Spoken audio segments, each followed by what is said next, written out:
So good afternoon, everybody. As you can see, we have many speakers and commentators, so we would like to have much time for debate. I welcome to this joint event by Mitvim Institute for Regional Foreign Policies, the Israeli Association for the Study of European Integration, and the Friedrich-Ebert-Stiftung in Israel on EU diplomacy and the Arab-Israeli conflict. How can Europe effectively promote peace? I have a double hat in this event. So as co-president of the Israeli Association for the Study of European Integration, I would like to thank the Mitvim Institute for their initiative to hold joint events. And I would also like to thank the Friedrich-Ebert-Stiftung Israel for long and fruitful cooperation and support that promotes these events. So before we begin, I would like to thank all of you in the audience for making the time to take part in this event.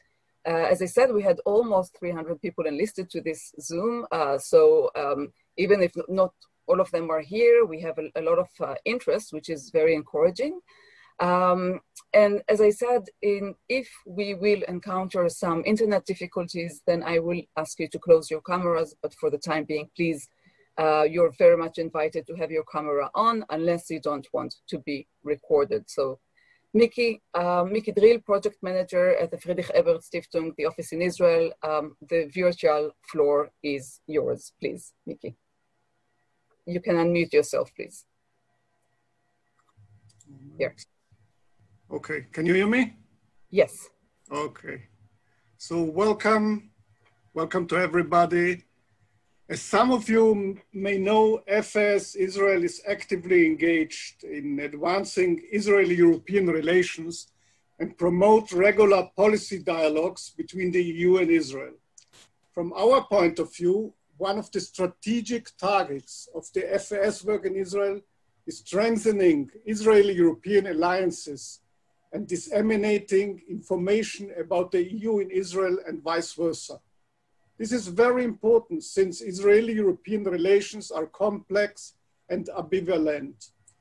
What we try to do is introducing European viewpoints into the Israeli discourse and Israeli viewpoints into the European one. We facilitate exchanges of decision makers and experts. We do so in cooperation with our partners like the Israeli Association for the Study of European Integration, represented here by its co-president, Dr. Maya Sion-Tzidkiyahu, and Mitvim, the Israeli Institute for Regional Foreign Policies, represented here by its head and founder, Dr. Nimrod Goren. At this occasion, I would like to thank both of you, Maya and Nimrod, for our strong and long-lasting cooperation.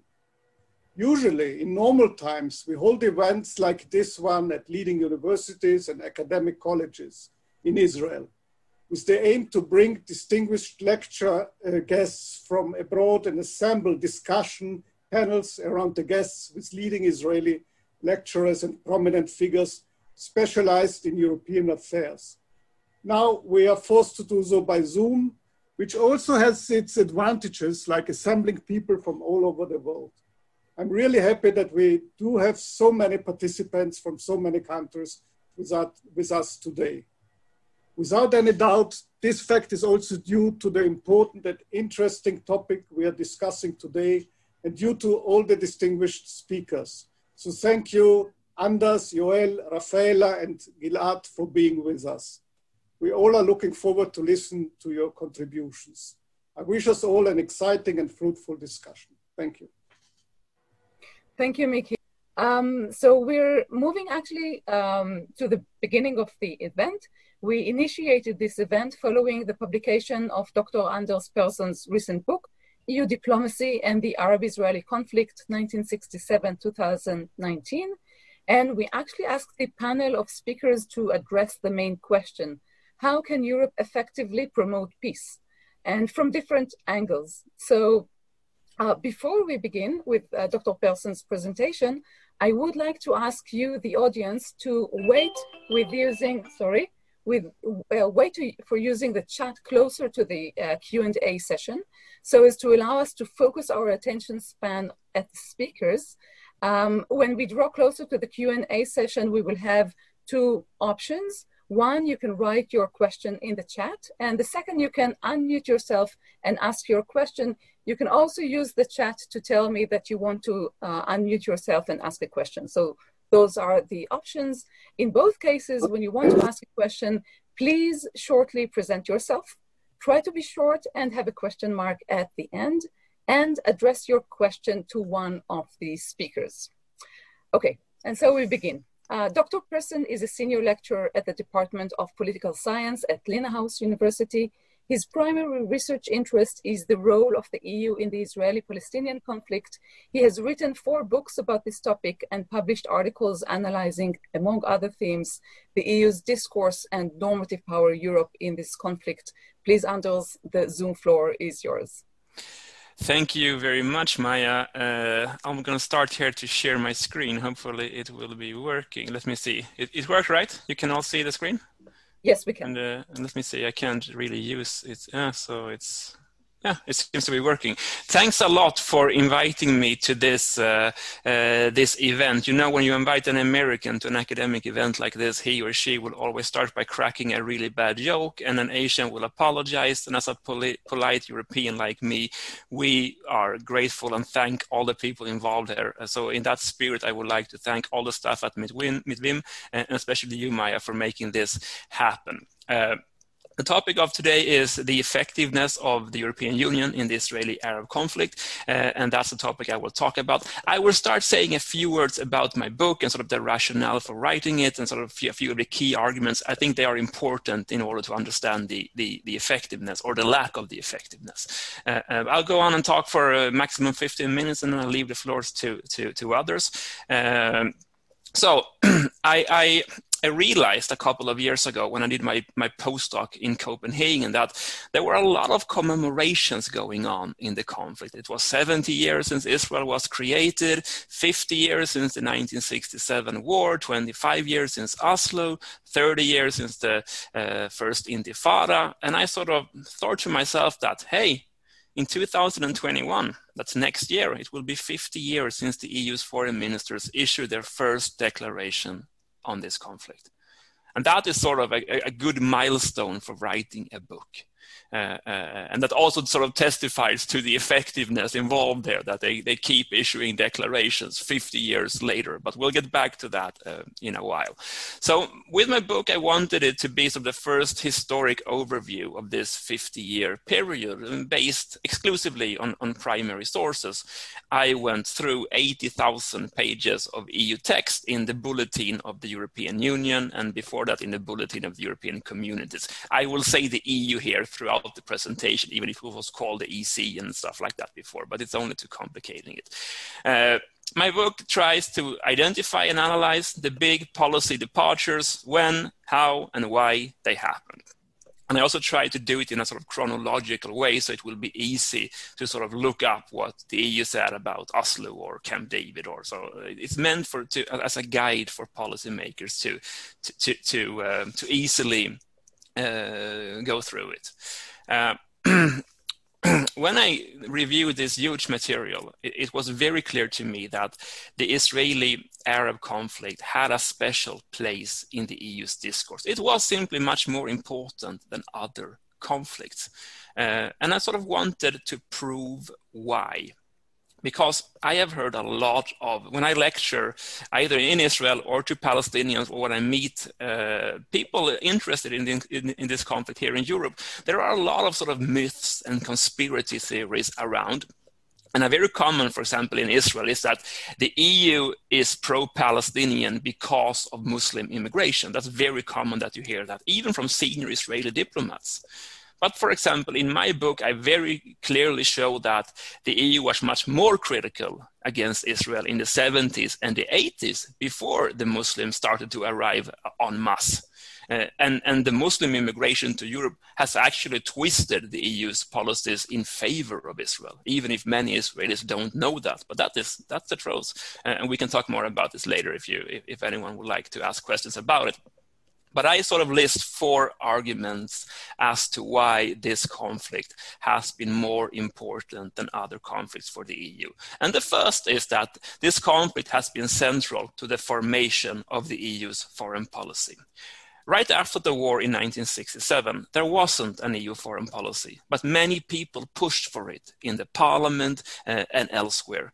And the war of 1967 was seen as a marvelous opportunity, that was the term used, for uniting the EU's foreign policy around this issue. So this became a test case for the EU's emerging foreign policy. So therefore it was very, very central, or the most central question early on for the EU's foreign policy. So extremely important internally. The EU's involvement in the conflict was also based on major strategic factors: oil, trade, security, etc. After the war in 1967, the EU at the time, keep in mind only 6 members, only West Europe at the time, were dependent to 80% on their oil consumptions on the Arab members of OPEC. Around 50% of its total power supply at the time. So an enormous strategic factor. This became even more important after the next war in 1973, when the price of oil went up 4 times. That in turn led to massive transferings of wealth from the industrialized world to the Arab members of OPEC, which in turn led to an enormous increase in trade between Europe and these countries, resulting in an increase in trade of over 1,000% in the 1970s, thereby in the process creating another strategic objective.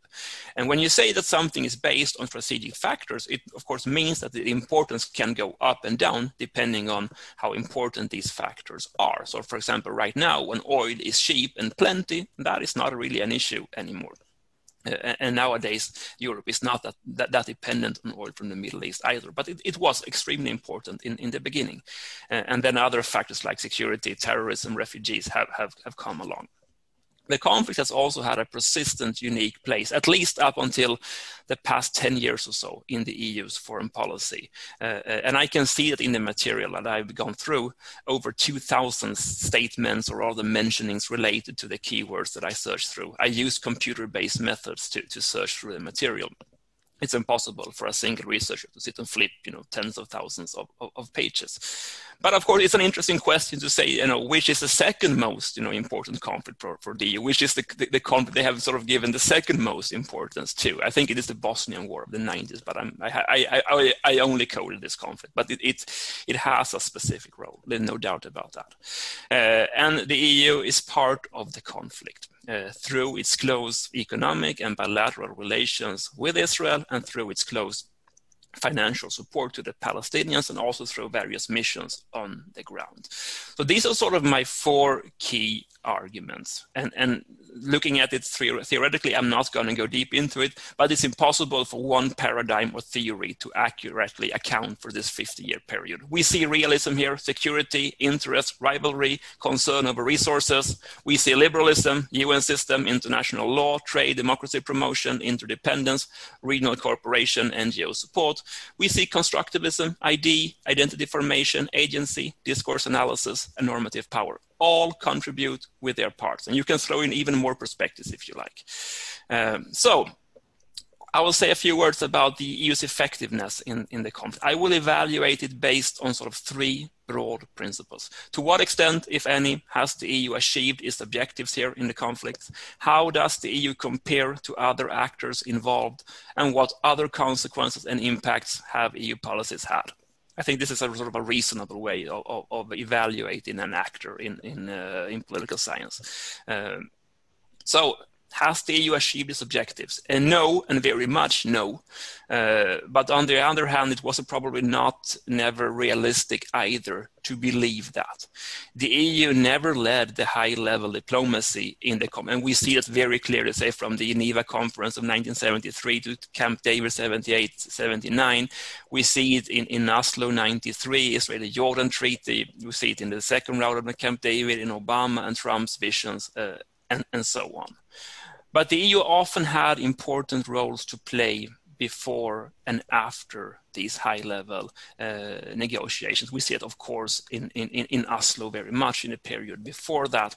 And one of my key arguments in the book is that the EU has had and still plays a major normative role in the conflict.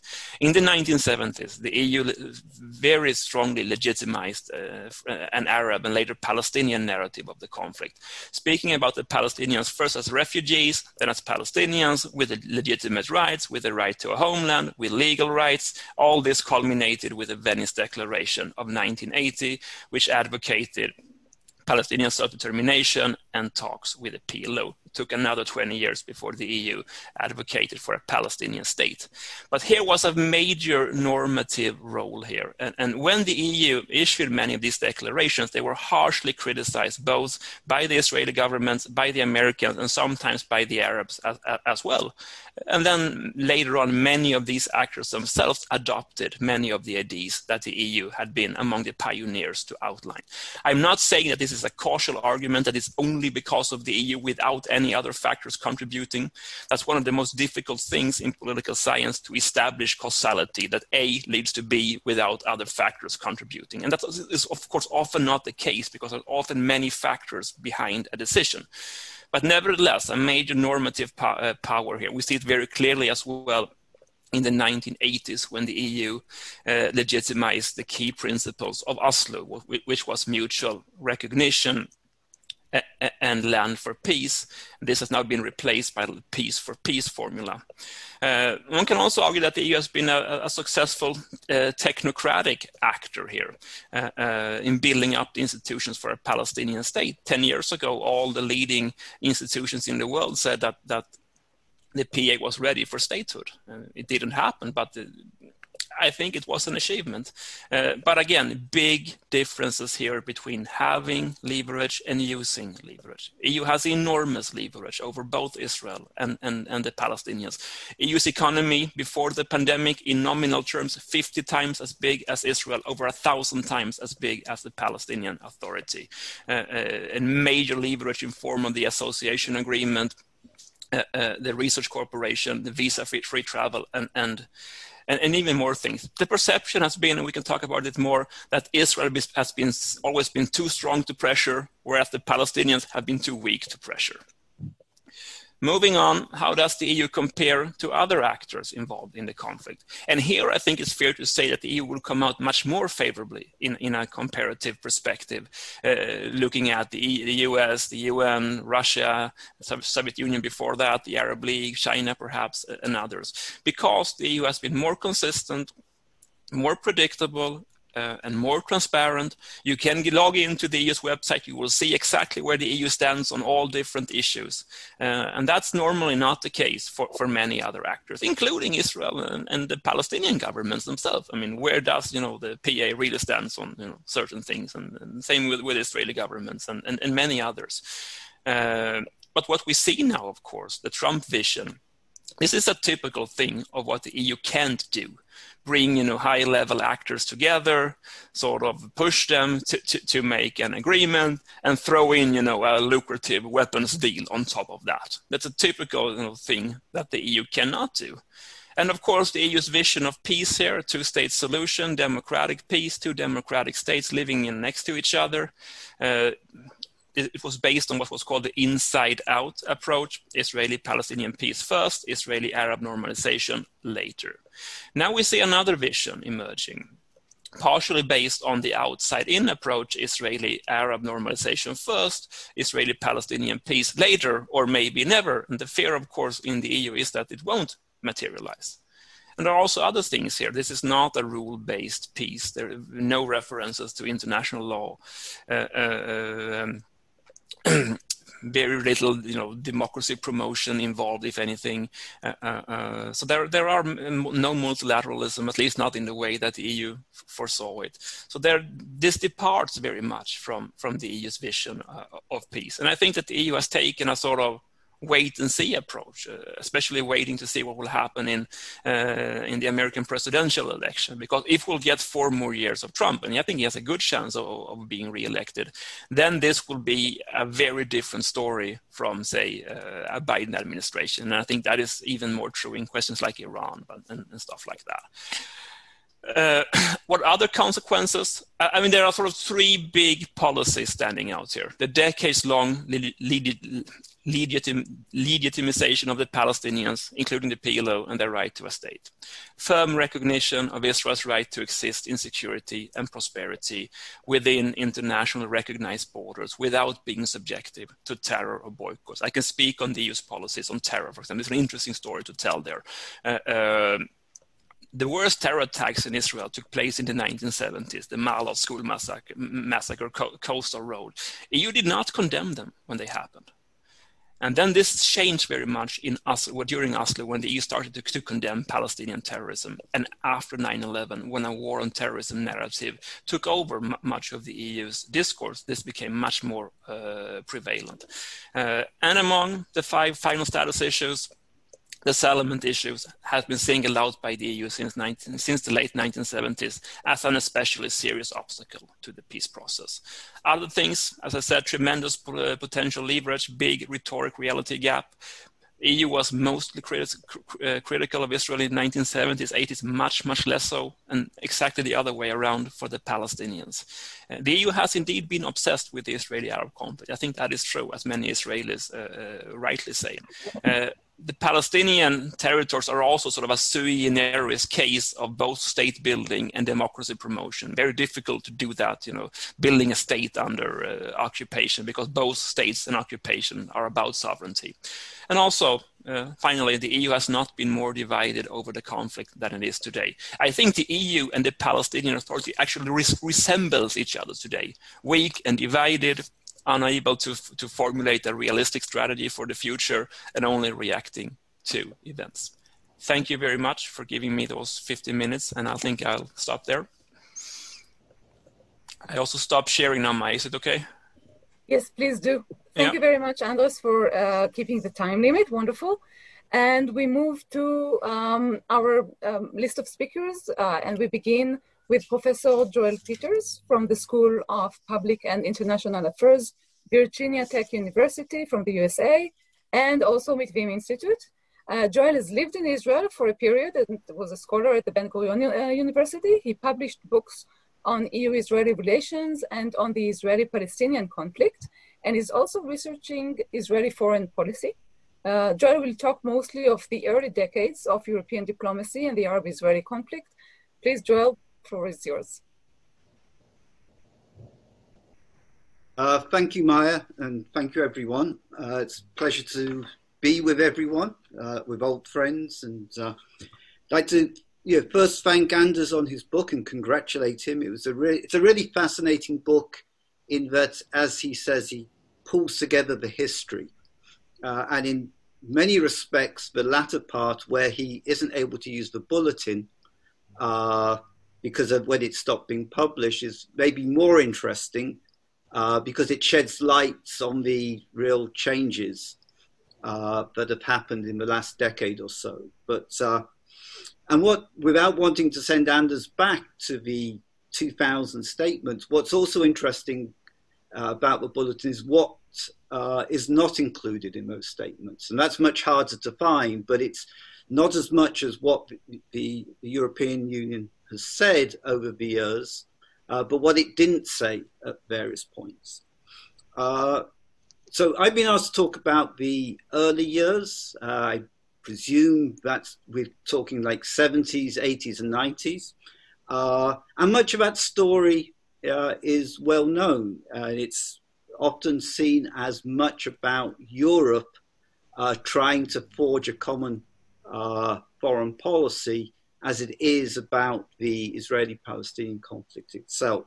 And as we know, and it's a cautionary moment to point out that the instruments, even through today, of EPC, when it was originally founded, European Political Cooperation, and then CFSP, are very weak and they're very embryonic. This was as much about trying to forge a common foreign policy and and many Israelis felt this, using the Israeli-Palestinian conflict as a case study to do this, rather than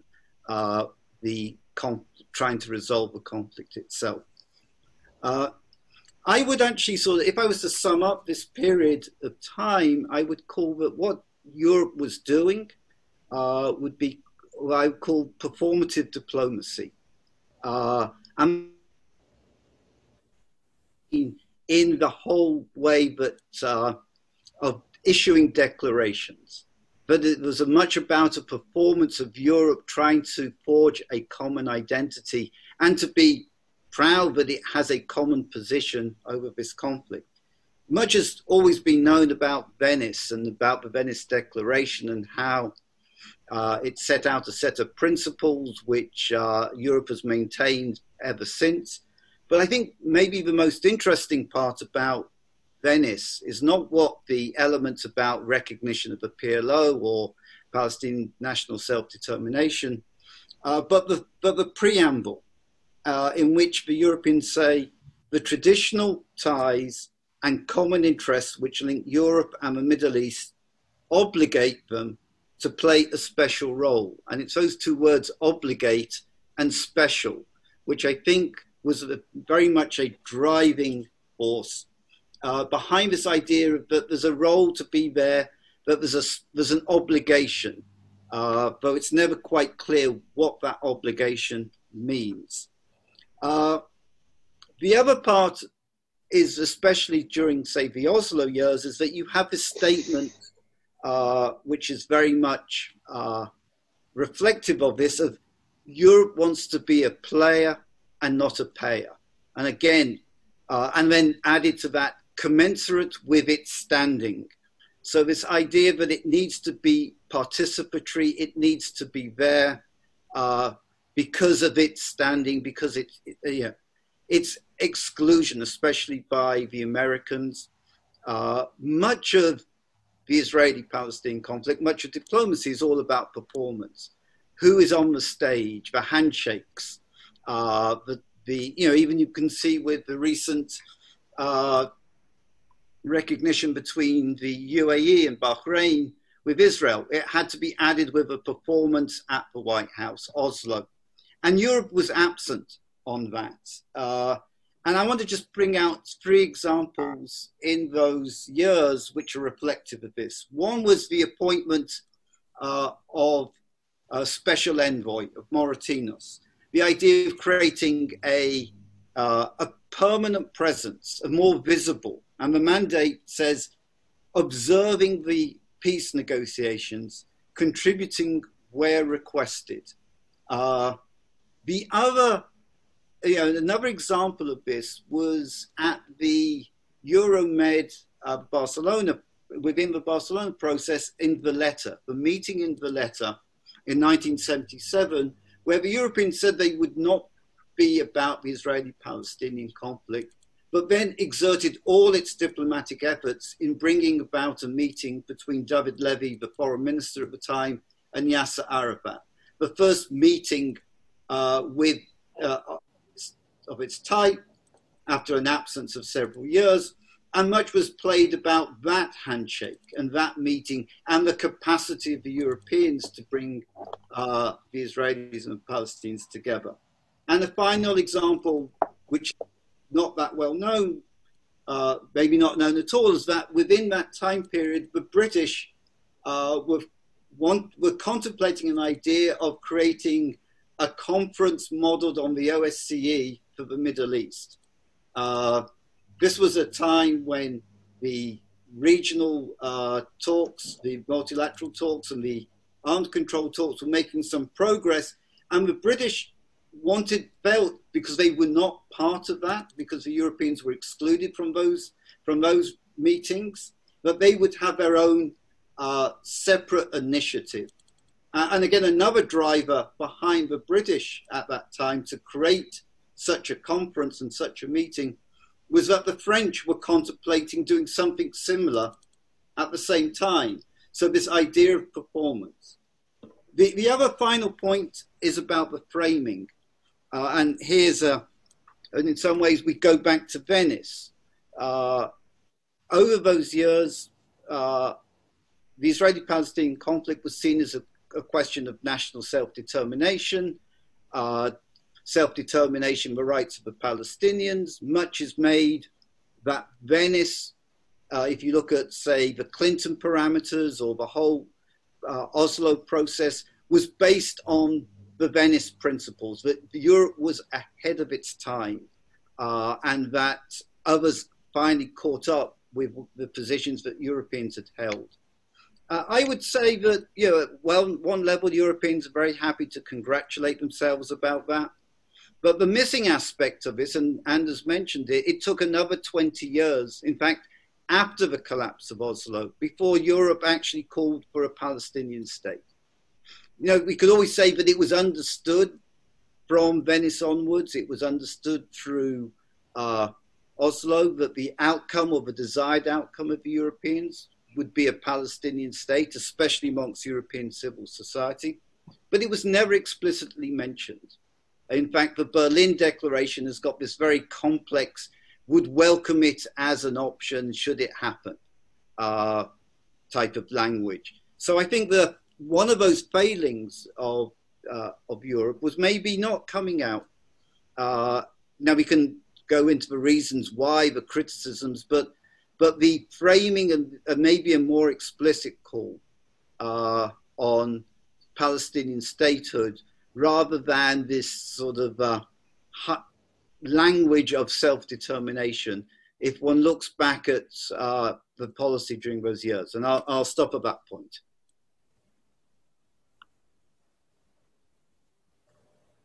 Wonderful, Joel.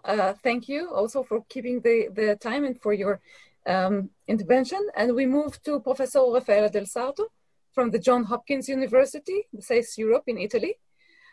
She's also a well-known scholar on the triangular relationship between the EU, Israel, and the Palestinians.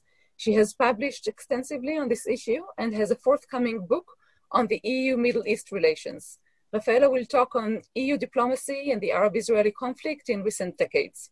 Please, Professor Del Sarto, the floor is yours. Thank you very much, Maya. Thank you, everyone. Thanks for this invitation. I will not crack a joke. I'm working for a US institution, but I'm not American, right? So, and thanks to Anders also for writing a book on this very important topic that somehow confirms and also systemizes a host of scholarly work that has been published before, and basically confirms the main arguments made also by other scholars. I do miss some important references in the book, though. And thank you, Joel, also for providing the starting points for my remarks. I will focus on the Israeli-Palestinian conflict specifically in the, let's say, more recent decades, starting with the Oslo process, basically the rise and fall of Oslo. And my main point is that Europe has remained stuck in the logic of the Oslo process as the main vehicle to achieve a two-state solution, although the situation has very clearly changed, very drastically changed. So Europe, and when I talk about Europe, I mean the European Union and its member states, became massively involved in the Israeli-Palestinian arena with the beginning of the Oslo process, as we all know. When the EU was asked explicitly by the Israeli government under Yitzhak Rabin to support the peacemaking efforts, and that's what the Europeans started doing, including to finance Palestinian institutions, and here most notably the newly created Palestinian Authority. In that period, there was a short honeymoon with Israel as well, new free trade agreement, Israel joining the framework program on research and development. And then the second Intifada happened with its massive numbers of terrorist attacks, and the peace process collapsed and was never to recover again. And since then, the situation has really changed considerably. On the Palestinian side, as we all know, there is the division between Fatah and Hamas. There is an increasingly illiberal Palestinian Authority that lacks democratic legitimacy. Last elections took place in 2006. And a PA that until recently was cooperating with Israel on security. We have seen recurrent attacks by Hamas, 3 Gaza wars that have led to great devastation, the Gaza blockade, and so on. And on the Israeli side, there has been an ongoing settlement expansion, the construction of the West Bank barrier, frequent attacks by Israeli settlers on Palestinian people and their properties, including olive trees.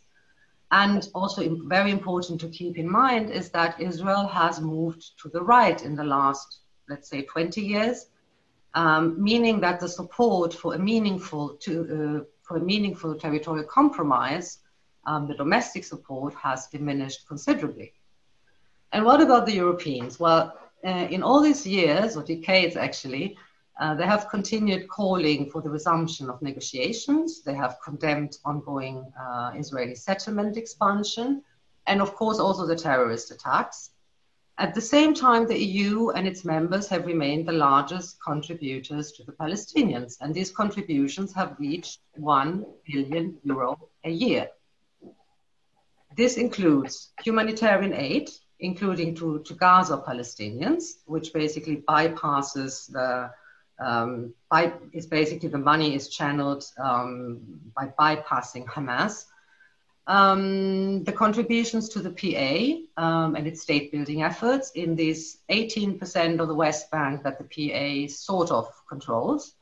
And that includes salaries, pensions, running costs. And here the contributions of the Europeans, they vary from month to month, but they're between 10, sometimes 20, sometimes 25 million euro a month, right?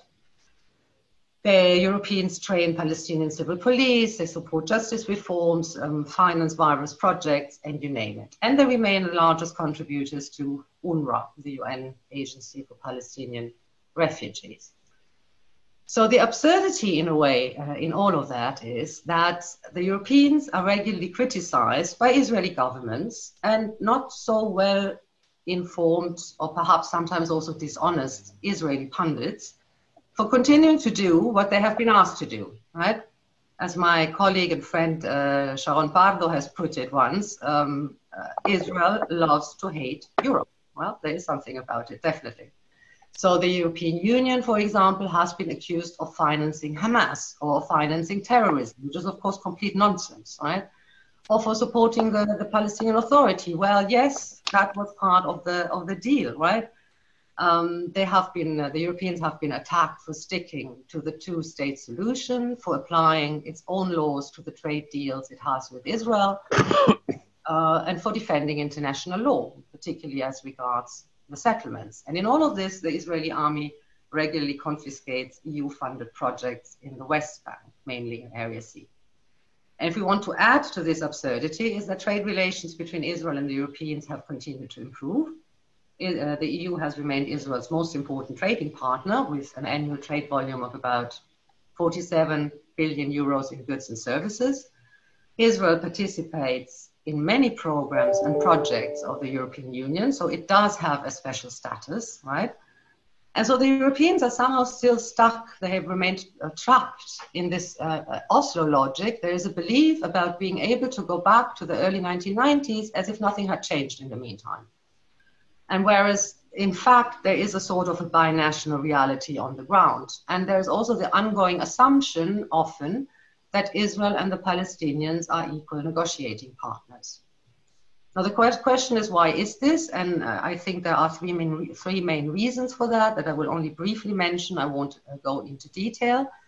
The first one is the institutional setup of EU policymaking. There is a clear division between trade relations, which are mainly the purview of the European Commission, and which somehow go on almost automatically, and foreign policy decisions, which require unanimity in most cases. And that is almost impossible to reach between currently 27 member states.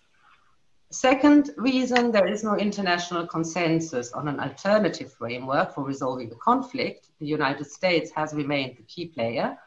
And as we have seen, the Trump administration clearly supports Israel's right-wing government. And Israel is, of course, not interested in having another player, the Europeans, in competing with the United States, clearly. And the third is European interests in the so-called neighborhood.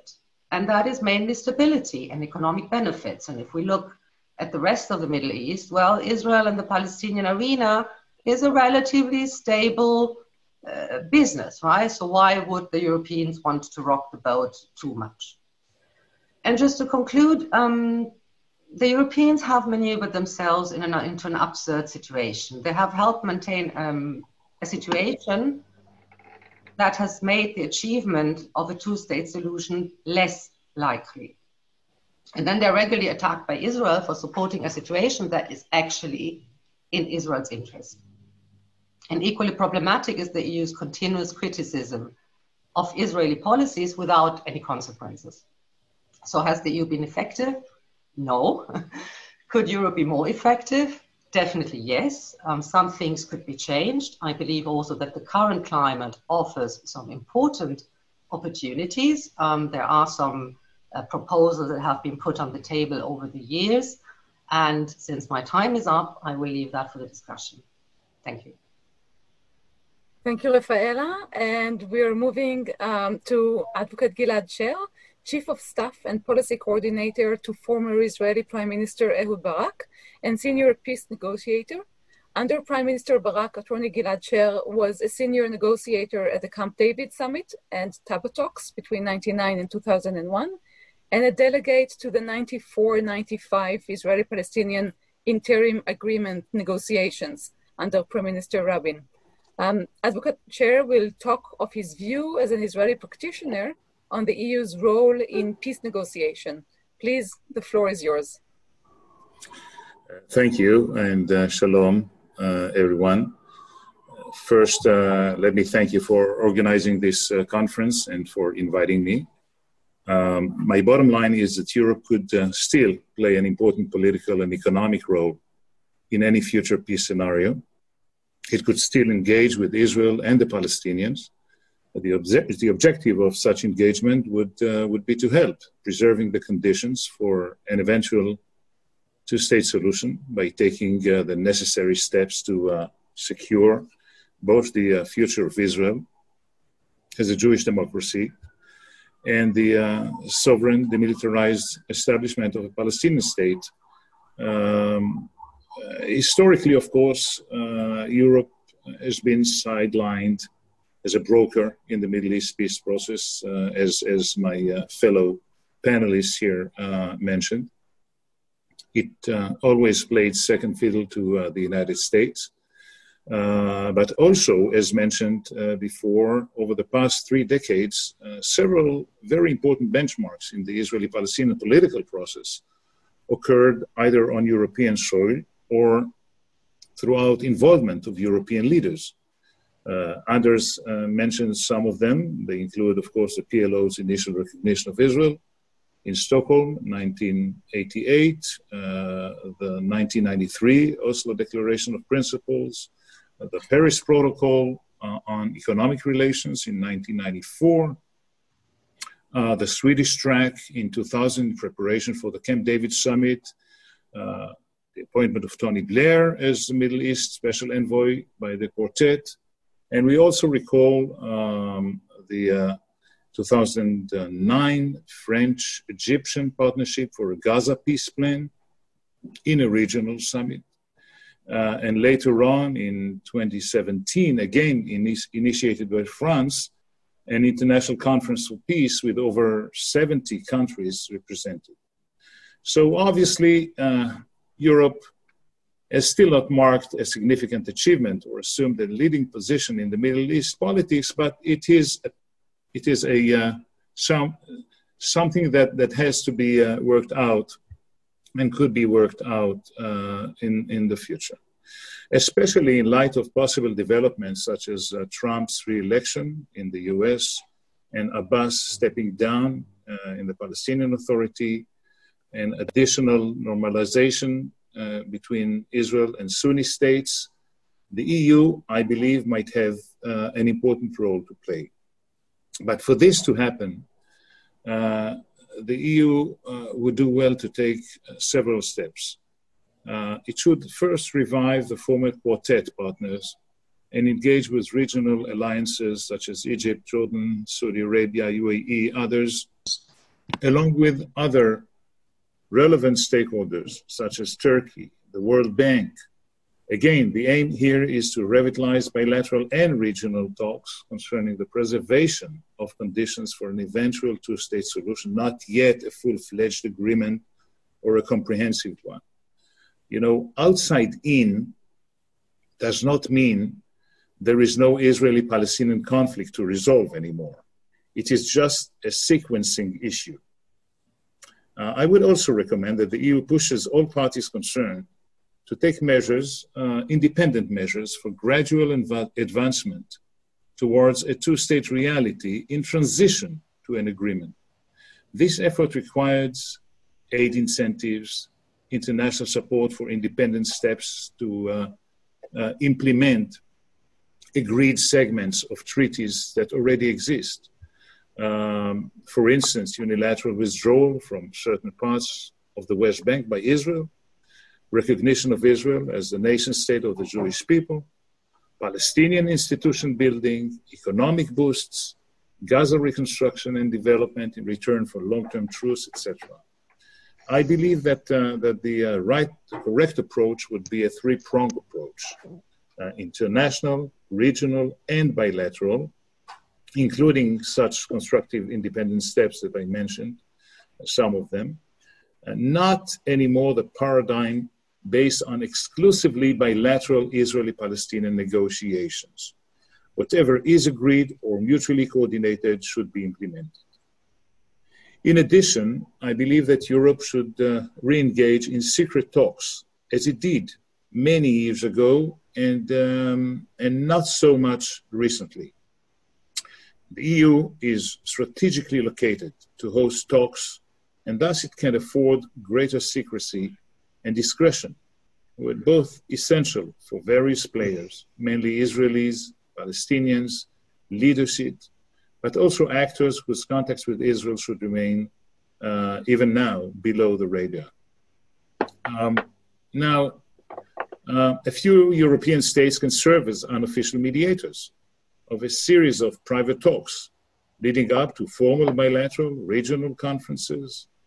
And I'm saying that because if Israel and the EU fail to work together and other actors, such as the UN and the US, do not impose a process that defies the unsustainable status quo, the two-state solution will no longer be a viable option.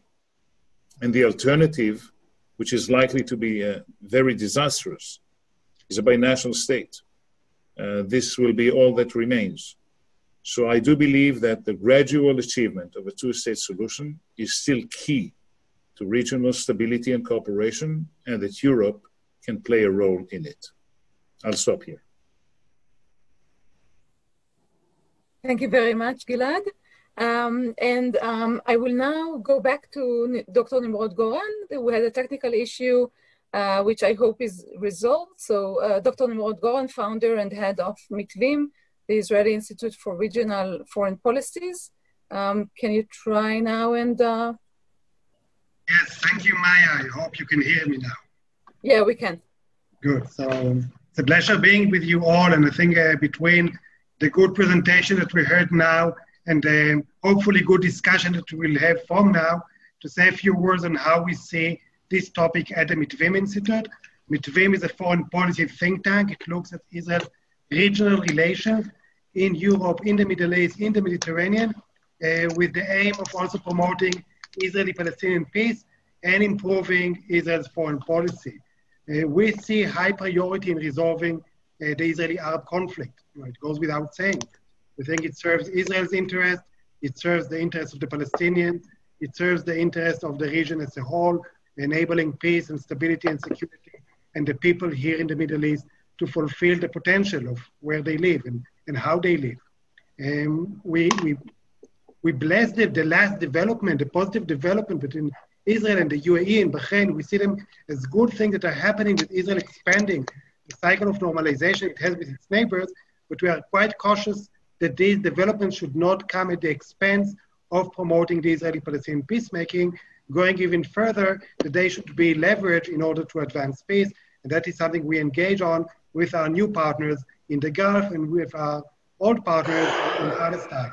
In those efforts, international actors should have a major role. The international community has been involved in efforts to promote peace for quite some time. Some examples were already mentioned. And within those actors, Europe has a significant role. We think that some of the things the international community has been trying to do should be revised. And therefore, our task teams at Mitvim are looking on options to update papers, policy programs that were drafted nearly 20 years ago. Think of the major documents leading efforts to promote peace. Most of them were drafted in 2002, 2001, 2003, whether the Clinton parameters, the Quartet Roadmap, the Geneva Initiative, and others, very relevant, but they need to be updated. We're also calling to update international mechanism. Gilad, you mentioned the Quartet, which has not been functioning really in the last few years, even before it had its problems. So does the Quartet has the right composition, which makes it effective? Should we add other countries, both from Europe and from the Arab world? We also have the Arab Quartet, an unofficial mechanism. So try to devise new mechanism, new international mechanism in which both the EU, but some member states, European member states, could be involved. And finally, we had a task team working just this year. Some of its members are here with us. They try to develop a proposal for an international package of incentives for peace. Now, the EU basically offered in 2013, both Israel and the Palestinians, an offer for a special privileged partnership with Europe once peace is signed. Yes, this offer was kept quite vague. We're not clear what it means, how relevant it is, how attractive it is, but that's putting an incentive on the table. And if different international actors can come up with a coherent, coordinated package of incentive to present both to Israelis and Palestinians, we believe this could help mobilize public support for peacemaking, even if it will not change the calculation of our current leadership. In recent years, Europe was not very effective. We look back and see how it wasn't effective before, but starting 2016 with the divisions that Anders, you spelled out rightly, the Foreign Affairs Council of the EU almost did not reach any major conclusion on the Israeli-Palestinian issue. The division between member states, Israel's ability to develop alliances with countries within the EU who can block statements, who can block resolution, that led the EU to be quite ineffective. The only place where we saw some improvement to that is in the discourse against annexation. In the last year or so, we've been engaged in a possible option of Israeli annexation in the West Bank. There was, again, no EU consensus among all member states, but Joseph Borrell, the High Representative on Foreign Policy, leaders of European countries, foreign ministers, ambassadors, were all speaking out very clearly against annexation, warning Israel from doing so, eventually perhaps contributing to a certain extent to the discourse about it and to the decision to drop that. This creates an opportunity for Israel and the EU to improve their relations. It was mentioned before how Israelis have a negative attitude towards Europe. We see this in Mitvim's annual public opinion polls, in which Israelis identify the EU more of a foe, as a rival to Israel than a friend, despite the deep cooperation between the two sides. Although these numbers are improving in recent years, but still there is a majority seeing the EU as a rival to Israel. Israel's new foreign minister, Gabi Ashkenazi, spelled out his desire to improve Israel-EU relations. He adopted a much more positive tone towards Brussels. He's engaging with his counterpart, Joseph Borrell. He went to Germany to participate in the foreign affairs meeting with the EU. They are now talking about a possible resumption of the Foreign Affairs Council, of the Association Council between Israel and the EU, which has been frozen since 2012. So there are some positive elements in Israel-EU relations, which our goal is to see how they could help improve the EU capacity to promote peace in our region, even at a time when there is no consensus among member states, when there is no Israeli-Palestinian peace process taking place, and we do not have a leadership interested in such a process taking place, and when Europe has its own issues. And I think in terms of that, what Europe can do, and some of the things are in line with what Gilad suggested, is first put a counter proposal to the Trump plan. The EU was quite silent during the years in which Trump did his thing in the Middle East. Those policies, American policies, undermined the chances for a two-state solution, and someone should put on the table a different proposal dated 2020. Okay, so we don't get left with only one peace plan put forward in this time in history. The EU can try to contribute to pro-peace Israeli and Palestinian actors. help empower them, support them, give them a voice, give them legitimacy, give them backing. There are actors working in the ground in our both societies trying to change things. The EU should be a partner, and in many ways, it already is. The EU can help combine the new alliances that Israel has in the Gulf with the Palestinian issue. Insist that any Israeli-European Gulf initiative also includes Palestinians. And I think there are many other issues that could be devised, and that's why such discussion today from our side is very much timely, because it doesn't only talk about what is happening now, it also tries to draw positive lessons from the past and looking where and at what times the EU was effective. And I hope our discussion will generate some more knowledge and insights about that. So thank you again, both to you, Maya, and to our speakers, and of course to the Friedrich-Ebert Foundation, to Micky, Dril, and Paul Pash, our long-time partners, and I'm glad to be here with all of you. Wonderful. So Nimrod, good that you could speak to us. And we were supposed to have 2 respondents, and I'm wondering whether Dr. Mustafa El-Ustaz is in among our guests. From what we tried to see, we couldn't locate him. He was supposed to comment on those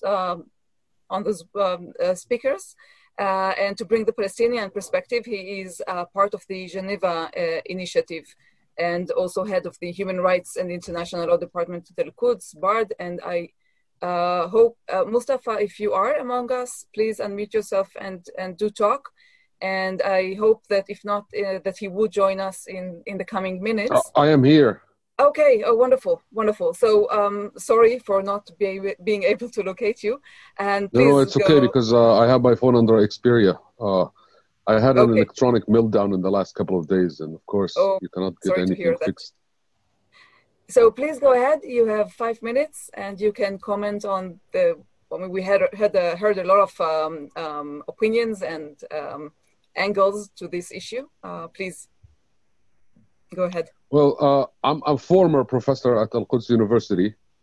I was ousted, actually, for just being involved in the same kind of activities that you guys are doing now. Speaking to Israelis, but as a human rights professor, I refuse not to speak to anyone. I'll speak to the devil if I have to.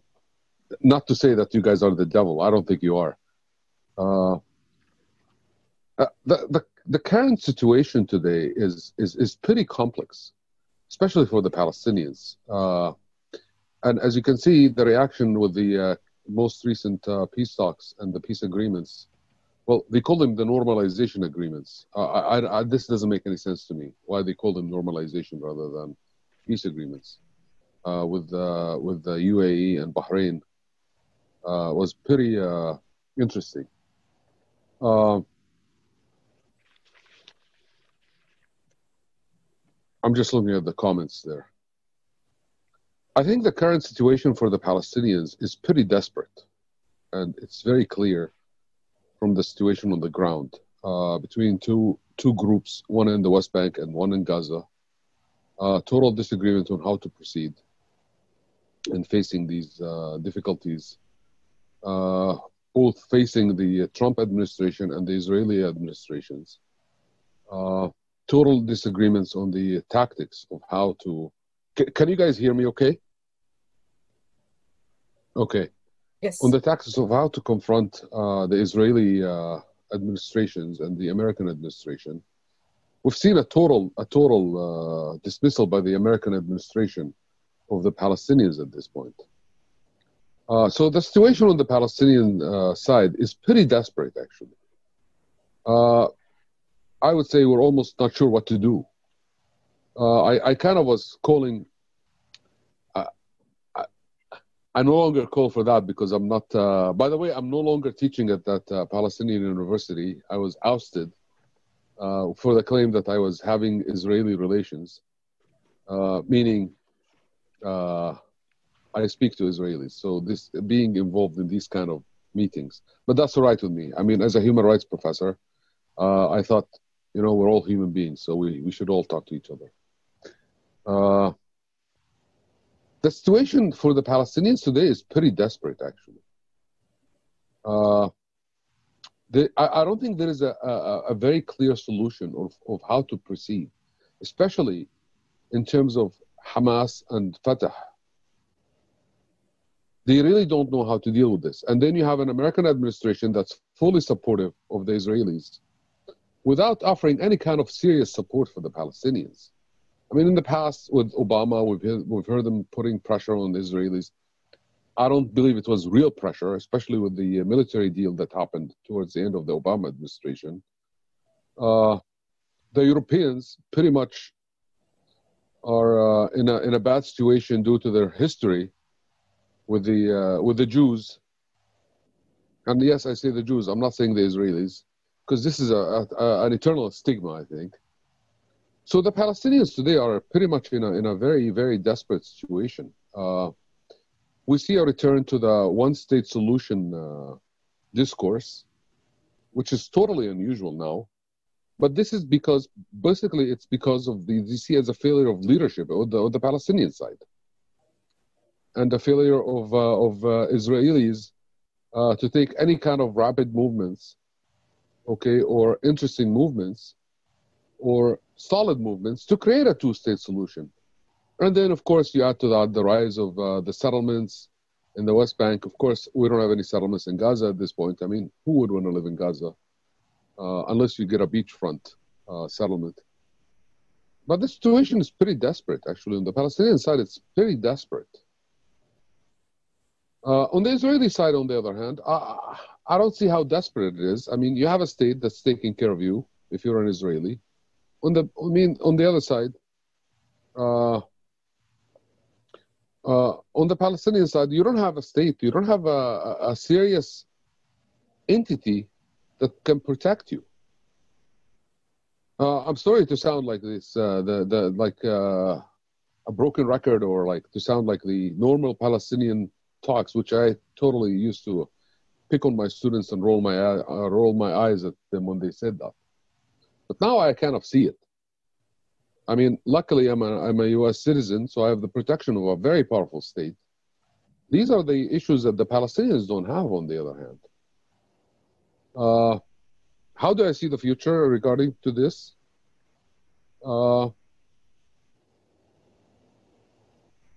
I don't see the future as moving very, very well for the Palestinians. The Palestinian society is a very deeply divided society, by the way. I mean, it's very interesting to have a society with a very just cause that is devoid of any kind of personal rights or political rights or social rights and economic rights, and yet be very divided on how to achieve this kind of independence. Once in a while, you'll have somebody that's going to ruin the whole party by saying one-state solution. No, I don't want a one-state solution. We've tried that in the early 20th century. It didn't work.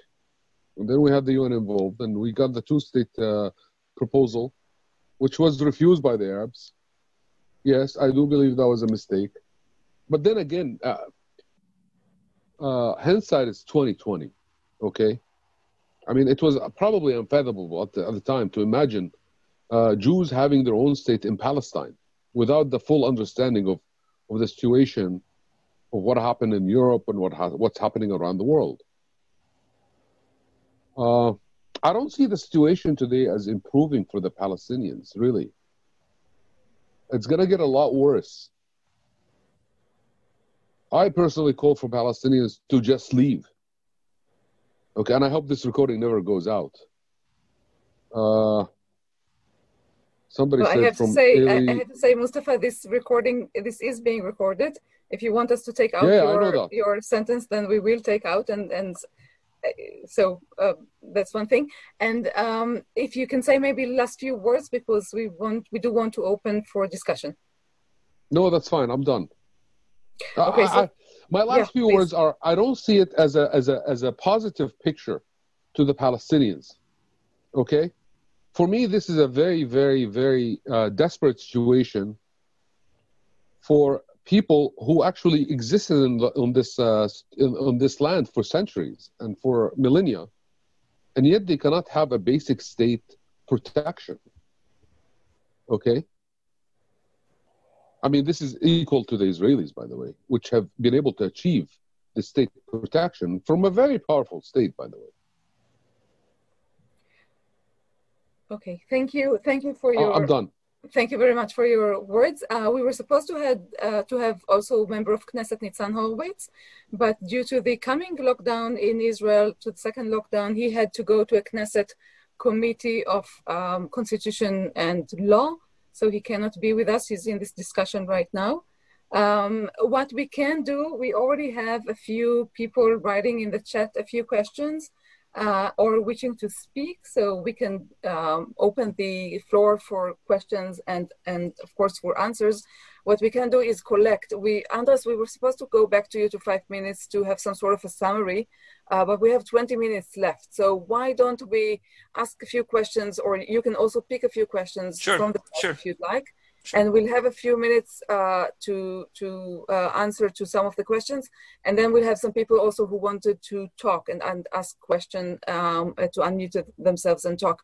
What we can do is, what I want you to do is to focus on our question: how can Europe effectively promote peace? And I think we had an agreement between the speakers that the EU has tools, but it is unwilling or even unable for political reasons to use them. So we can address this situation.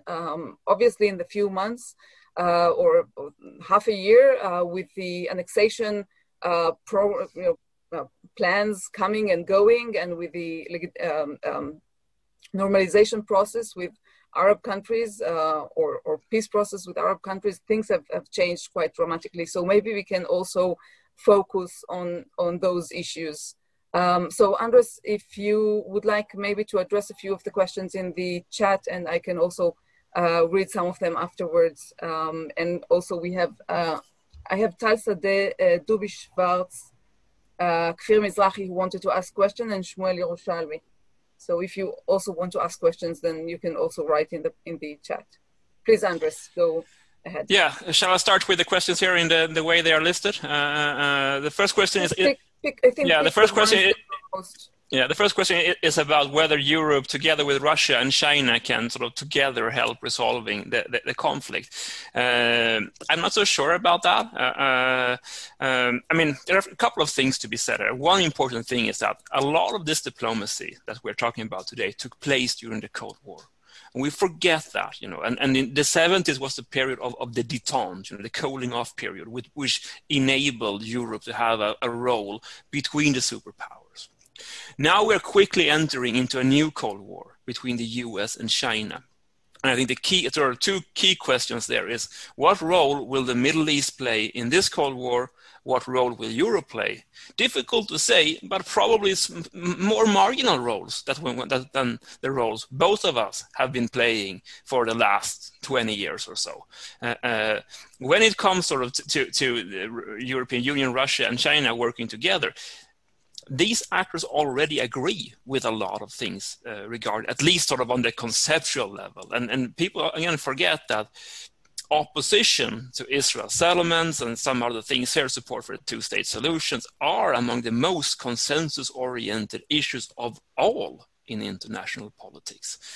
So the question here is not sort of, you know, raising awareness, creating opinion. It's more sort of, how do we go from A to B, and how do we implement things that we want to do?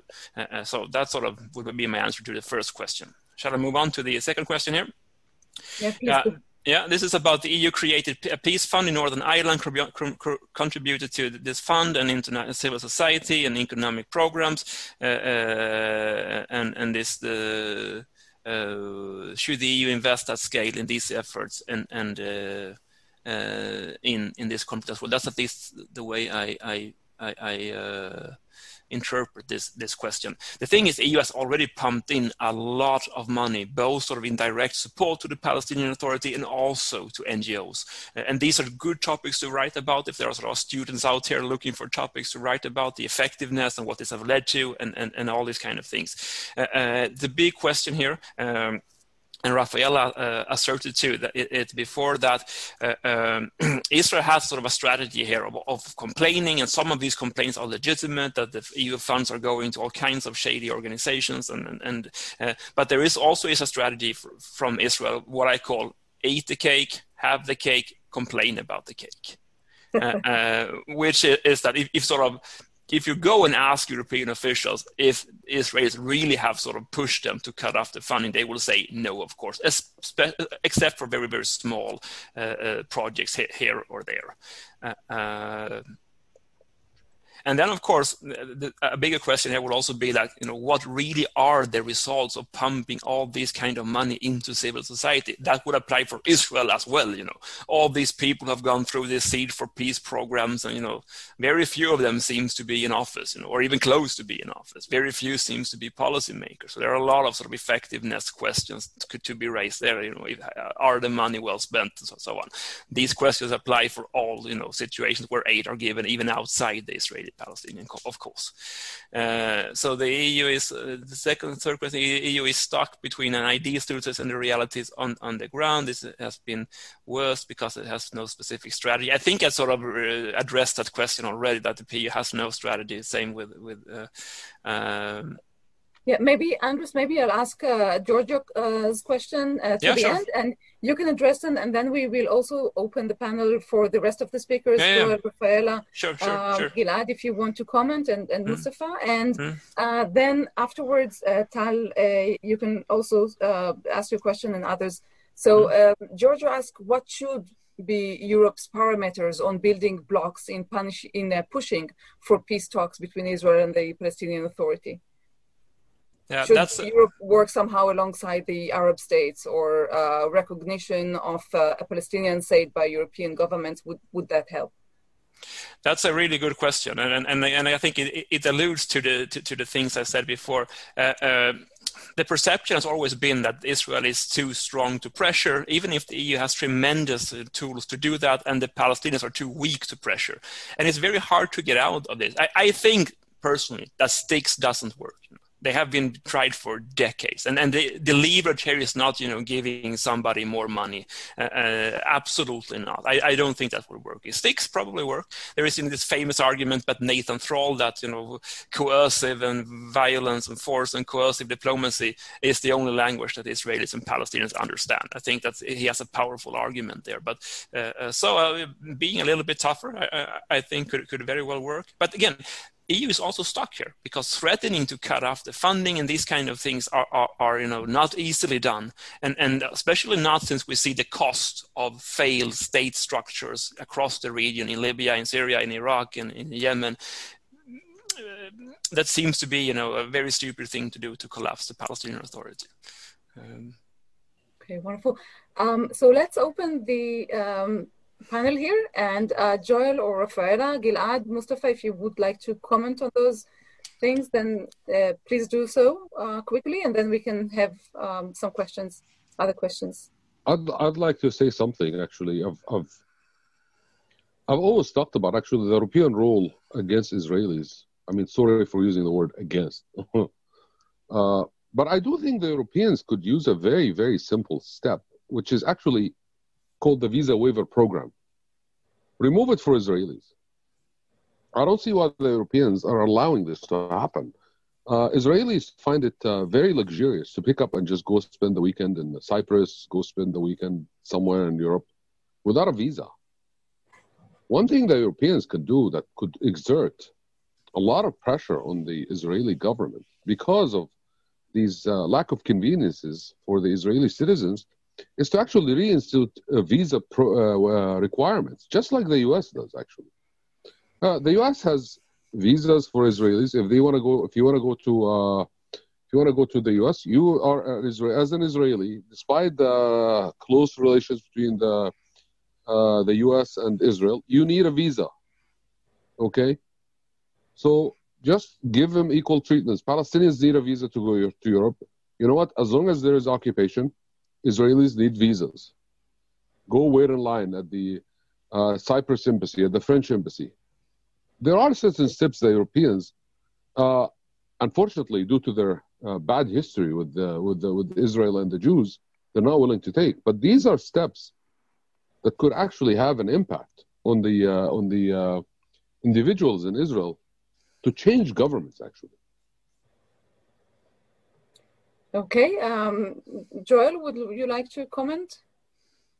Yeah, I've got one general comment, and that is actually to reinforce what Rafaela said at the opening of her remarks, and that is that in some ways the European Union, it may not just be the European Union, is stuck in an Oslo logic when we're in a post-Oslo reality. And until we kind of square that circle, and I haven't got the answer, then I don't think anything's going to be effective. I think that is the crux of the matter. At one level, Gilad was kind of suggesting, and I agree with him, of a kind of back to the future, because that's where we are. The ball is rolled down the hill, and that we do need those contacts which were so critical in the 70s, 80s, of bringing out ideas, bringing out contacts, things which were very effective and important and have kind of been forgotten with time, and to explore, in some respects, that kind of question that Rafaela put out. And that isn't to say that we should move beyond the two-state solution, far from it, but that we can't just go back to the old well. But we've got to work out both changing regional contexts, global geopolitical contexts, whether it's changes in Europe, changes in the US, which are critical, regardless of who wins the election, and try to put the pieces together and then formulate a strategy. So I'll stop there. Thank you, Joel. And Rafaela, would you like to? Yes, I would like to.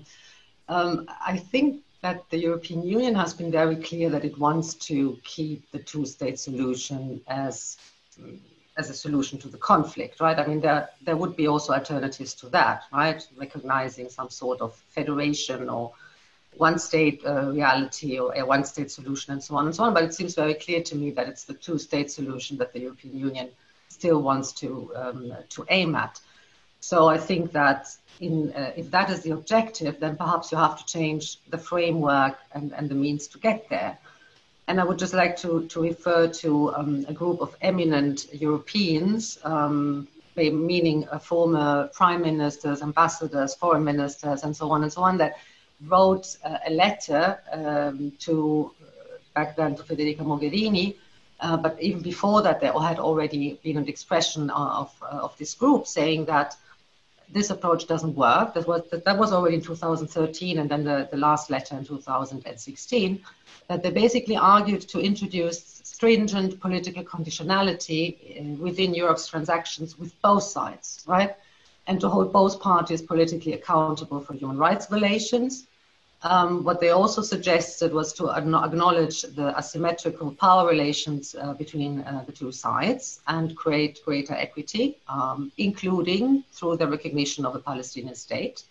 Of course, the recognition of a Palestinian state could also be used as a sort of a disincentive in the sense of if negotiations do not go back on track, then we will recognize a Palestinian state. Another thing that could be done is certainly to support intra-Palestinian reconciliation, perhaps through supporting elections. And then there is obviously also what European diplomats sometimes say off the record, and since I'm an academic, I can say it on the record, right? Which is, well, one option is to phase out European financial aid to the Palestinian Authority, basically forcing Israel to take up its responsibility as the occupying power under the Post-Geneva Convention and increase the political costs and the financial costs to rule over the territories, right? And this would be, let's say, the disincentives. But of course, I think that what Nimrod mentioned before, re-endorsing, putting again on the table this offer of a special privileged partnership towards both sides if they reach a peace deal is a very important one. And also to say, what it would mean to upgrade relations, cooperation, investments, opening up programs to both sides, and so on. That could be a very important incentive, but I think it has to be spelled out. And I think in general, the European Union should define red lines, define incentives and disincentives. Of course, the problem is the same as what the speaker before was saying regarding the visa waivers. As I mentioned, you need 27 member states to agree on that. And I mean, imagine 27 people agreeing on something it's very difficult to begin with. Now imagine 27 member states that have very different types of relations, interests, the history plays a role, and so on and so on. So I think that is the difficulty, but I also see that at the moment, I think it's a very favorable situation at the moment. It's a very favorable context because it can really be together with Arab states in this process of normalization and so on and so on, and perhaps with a different US president, I think there is a real chance to put an alternative on the table. Thank you, Rafaela. Gilad, would you like to also maybe? Yes, please. First, I think that this is the Georgia's question is the most essential question. What are the building blocks for the future? And here I would encourage Europe to use both stick and carrots. Stop sanctioning Israel hundreds and thousands of times. Stop donating monies to a failed terrorist organization, and start systemically working towards the most important issue, which is the resolution of the Israeli-Palestinian conflict. It is here to stay. It goes nowhere, and the core issues, the core contentious issues, are not going to be easier to resolve at a later stage. So a gradual creation of a two-state reality, even in the absence of any agreement, would replace the untenable status quo and the obvious one-state outcome that waits for us down the hill here. Europeans have leverage. They have political leverage. They have economic leverage over numerous players and actors in this neighborhood. They are, by the way, the largest market for Israel. Still, the trade market for Israel. And I believe that even in light of the recent developments of normalization with the UAE and Bahrain and others that will come down the road, Europe could play a role in intertwining or interconnecting any further normalization steps and developments to the Israeli-Palestinian conflict, and have Israel and the Palestinians take part in bilaterally being involved in the normalization process, because Europeans are concerned with that going ahead without any improvement or any positive traction on the Israeli-Palestinian side. That's what I would advise. And I'm apologizing because I have to jump to another Zoom conference. I'm sorry. I'm not sure I heard you exactly. I mean, did you say that Europe should stop funding a failed terrorist organization? Is that what you were saying, or was it just?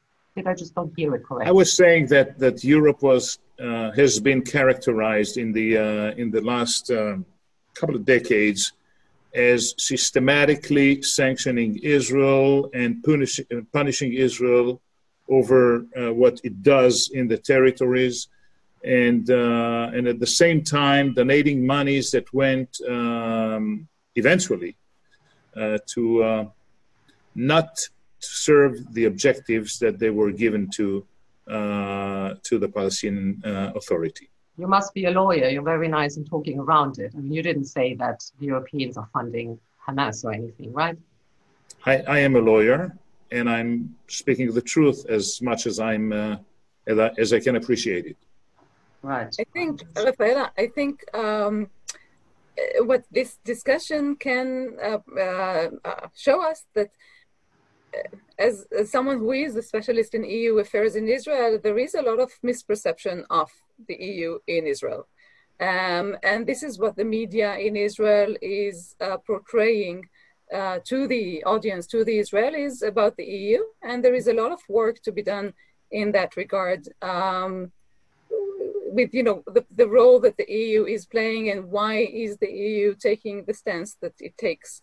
And this is not understood. This is really not well understood in Israel. And there are a lot of emotions that when we are talking about Europe, the emotions jump in unlike any other country or continent in the world. So and way around as well.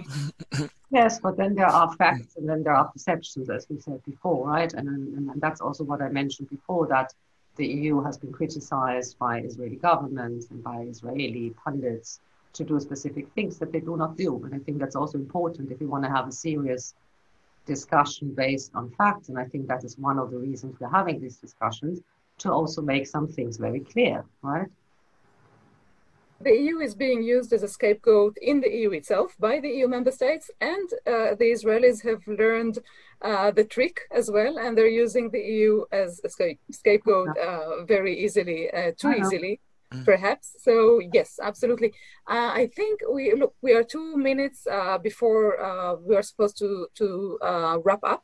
So what I suggest is perhaps last question by Tal Sadeh. I don't know, Tal, if you're still with us. So I'm sorry for all the other speakers who couldn't ask their questions, but maybe we'll take just one last question to wrap up the session.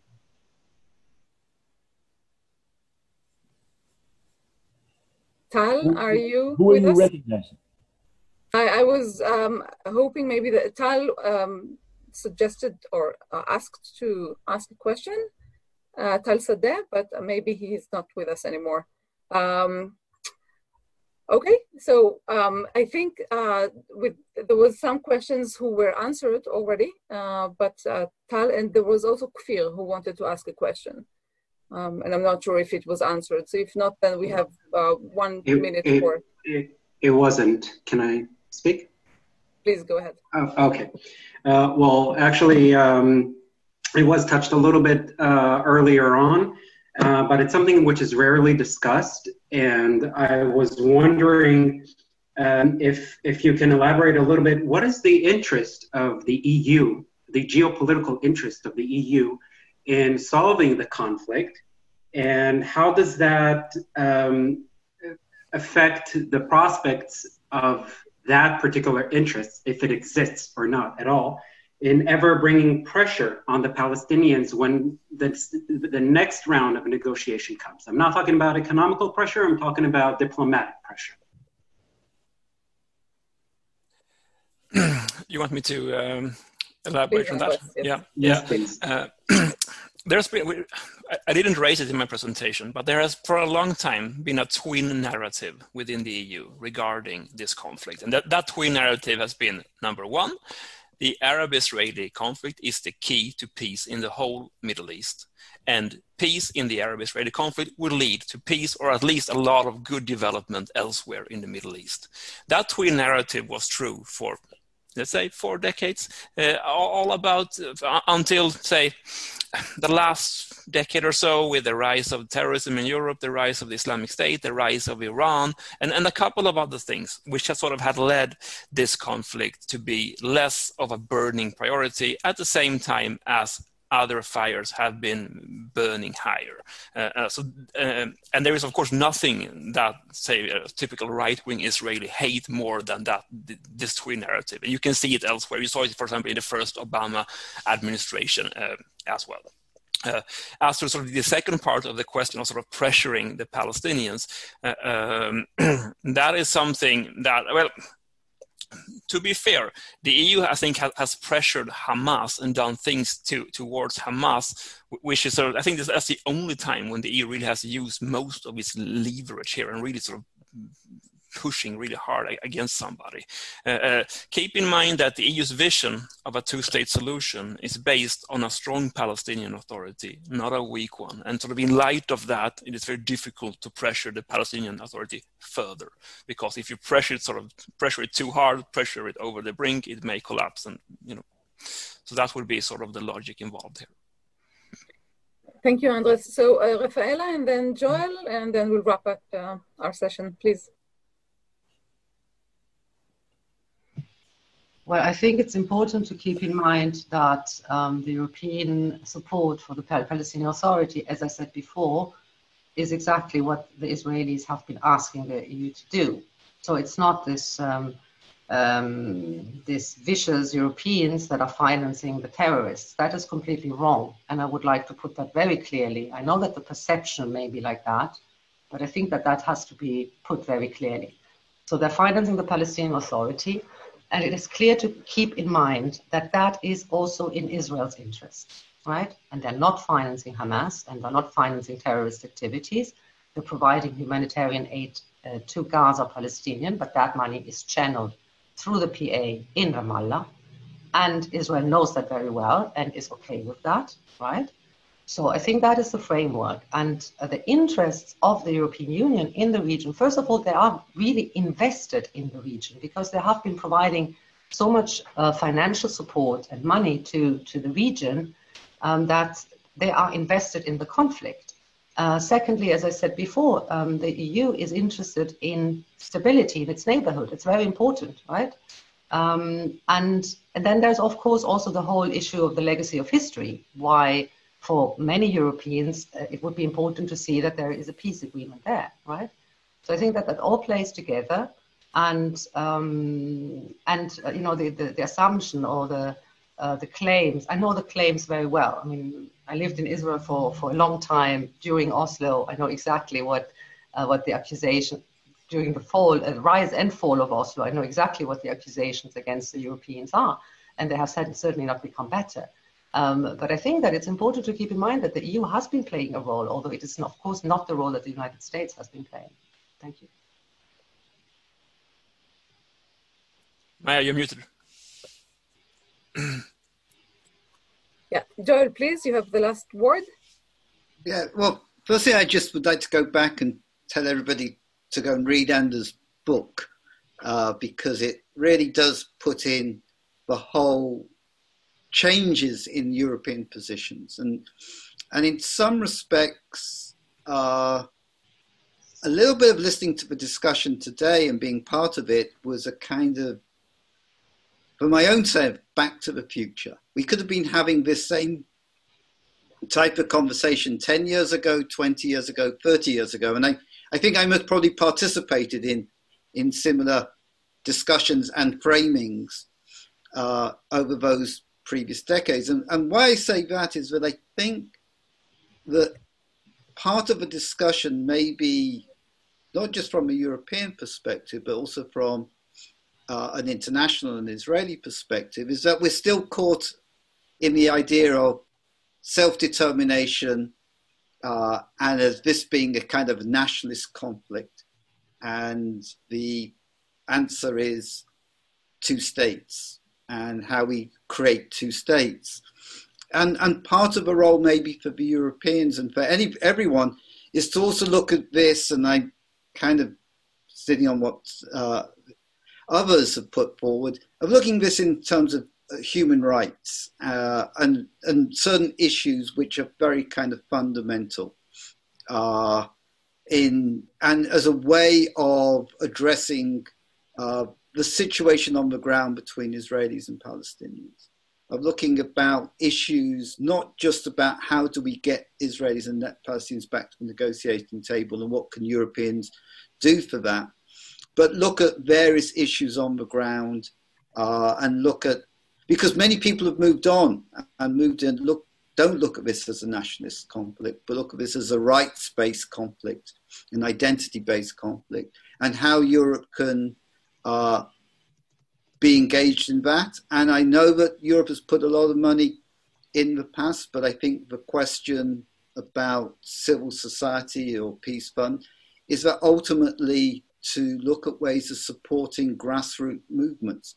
There's a lot of interesting NGO people-to-people contact, more so today than maybe there was in the Oslo process, much more authentic, much more not driven by trying to find a solution, but trying to find ways in which people can actually cooperate on the ground. And I think that is something that needs to be reinforced and where Europe can play a role. Okay, thank you, Joel. I urge you to follow the news about EU-Israeli relations. We are following them. Nimrod mentioned that Ashkenazi visited Berlin, where the Gymnich Foreign Affairs Council met. And we are looking forward, with some hesitation, but we're looking forward to an association council to reconvene. It hasn't convened since 2013. The last one was in 2012. And I think that could be a good breakthrough that would give the EU some role to play vis-a-vis the two sides. And with this optimistic note, I would say, I mean, the EU, we talked a lot about carrots and sticks. The EU has sticks, it is unwilling to use them. And I don't, as Rafaela mentioned, I don't see that going anywhere or changing. And I don't think it has a lot of carrots right now to give to Israel, at least. So I think the EU should do definitely a lot of thinking with how it manages its common foreign and security policy. And Ursula von der Leyen has mentioned that in her State of the Union talk, to move, at least in some parts, to qualified majority voting. I'm not sure that would take place, but that is the only way I think the EU can move and become a more serious player in common foreign and security policy. I would very much like to thank the speakers and the Mitvim Institute and the Friedrich-Ebert-Stiftung for holding this event. And I'm very much looking forward to seeing you in our future events.